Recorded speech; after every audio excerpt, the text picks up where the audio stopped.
आप सभी लोग भारत माता के, भारत माता के, भारत माता के, वंदे वंदे वंदे, जय हिंद जय हिंद।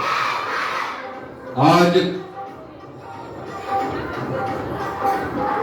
गणतंत्र दिवस के शुभ अवसर पर आप सभी को गणतंत्र दिवस की हार्दिक शुभकामना और मां शारदा, बीना वाहिनी, मां सरस्वती पूजन की भी ढेर सारी शुभकामना।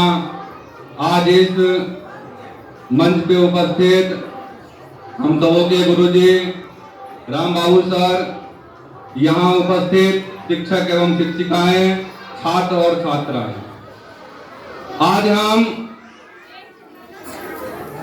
74वां गणतंत्र दिवस मना रहे हैं।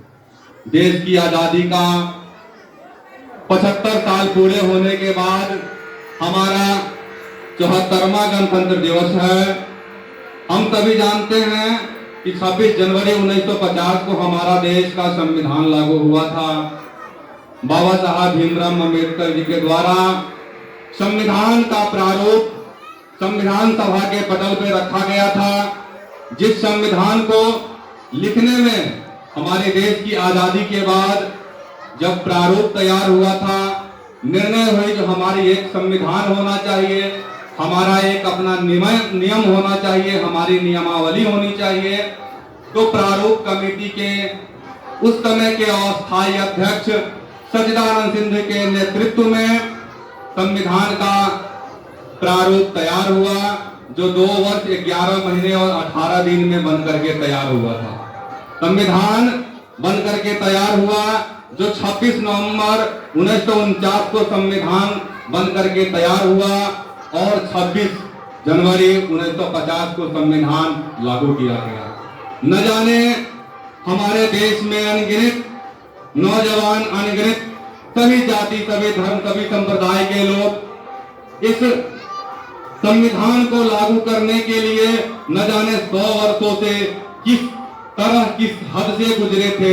हमारे क्रांतिकारी, हमारे वीर शहीद जो शहीद हुए, जो यह तक नहीं देख पाए, जो हमारे स्वतंत्र भारत के लाल किले पे जो झंडा फहराया, जो ध्वजारोहण हुआ, यह तक देखने का नसीब उनको नहीं प्राप्त हुआ।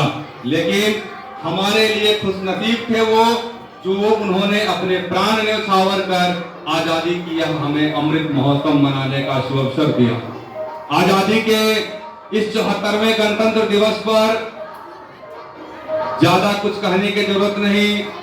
जैसे क्रांतिकारी, स्वतंत्रता सेनानी हमारे वीर भगत सिंह, सुभाष चंद्र बोस, चंद्रशेखर आजाद, राजगुरु, सुखदेव, तमाम ऐसे क्रांतिकारी थे जिनकी बलिदान के कारण आज हम स्वतंत्र हैं, आज हमें अपनी मौलिक का अधिकार मिला।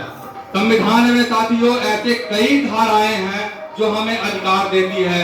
हमें शिक्षा का अधिकार देती है, हमें बोलने की अधिकार देती है, हमें पढ़ने की अधिकार देती है। तमाम ऐसे स्वतंत्रता हमें देती है जो संविधान में निहित है, संविधान में लिखा गया है। हमारी कर्तव्य है, हमारा दायित्व बनता है, हम छात्रों का, हम शिक्षकों का, हम सभी देशवासियों का यह कर्तव्य बनता है, जिस देश को प्रगति की ओर चलने के लिए, इस देश को समृद्ध बनाने के लिए, सशक्त बनाने के लिए और हमारा देश विकसित हो। जैसे हमारे भारत के पूर्व राष्ट्रपति APJ अब्दुल कलाम जी ने कहा था, तो भारत जब तक विकसित नहीं होगा तब तक भारत का उन्नति नहीं होगा। और विकसित तब होगा कि समाज के सबसे निचले पायदान पर बैठे हुए लोग जिस दिन शिक्षित हो जाएंगे, जिस दिन उनके अंदर शिक्षा हो जाएगा, उस दिन हमारा देश समृद्ध हो जाएगा, उस दिन हमारा देश सशक्त हो जाएगा। इसलिए समाज के जितने भी लोग हैं, समाज में जितने भी बुजुर्ग हैं, समाज में जितने भी संप्रदाय, जितने भी जाति धर्म के लोग रहते हैं, उस सभी का दायित्व बनता है आप अपने बच्चों को शिक्षा के जगत में भेजें, चाहे वो प्राइमरी एजुकेशन हो, चाहे हायर सेकेंडरी एजुकेशन हो या विश्वविद्यालय की पढ़ाई हो।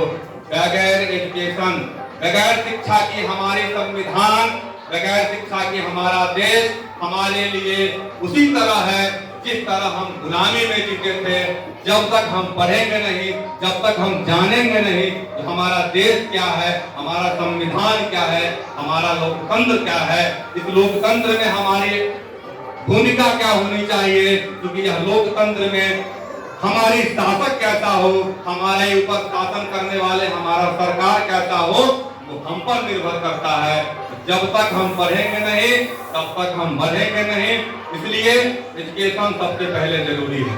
दूसरा चीज है, हम छात्रों के बीच एक शिक्षक के रूप में भी हैं, एक क्रांतिकारी के रूप में भी है, चाहे वो देश पर किस तरीके की आपदा हो, चाहे आंदोलन छात्र जीवन से जब विश्वविद्यालय में पढ़ते थे तब से आंदोलन की बात हो, चाहे बिहार में वर्ष 2013 में सारे 13,000 बच्चों को फेल कर दिया गया था केमिस्ट्री में, जो बच्चे आईआईटी और एनआईटी पास थे। जिन बच्चे का 100-150 रैंक आईआईटी में, उनके लिए आंदोलन करके उनको पुनः से पास करवाने का काम किया हो। यह काम तभी संभव हो सका जब हमें मालूम था कि लोकतंत्र में, हमारे संविधान में आंदोलन का बहुत बड़ा महत्व होता है और लोकतंत्र में आंदोलन की शक्ति होती है।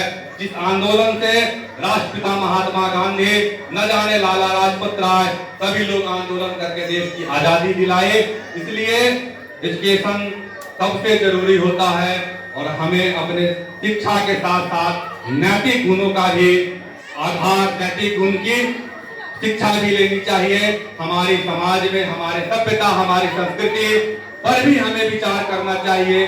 केवल पढ़ाई ही नहीं, हमारे समाज में किस तरह से लोग, कैसी व्यवहार, कैसी आचरण, कैसी व्यवस्था होनी चाहिए, नैतिकता का सिद्धांत समझना चाहिए। इसी के साथ हम अपनी बात को विराम देता हूँ। जय हिंद, जय भारत।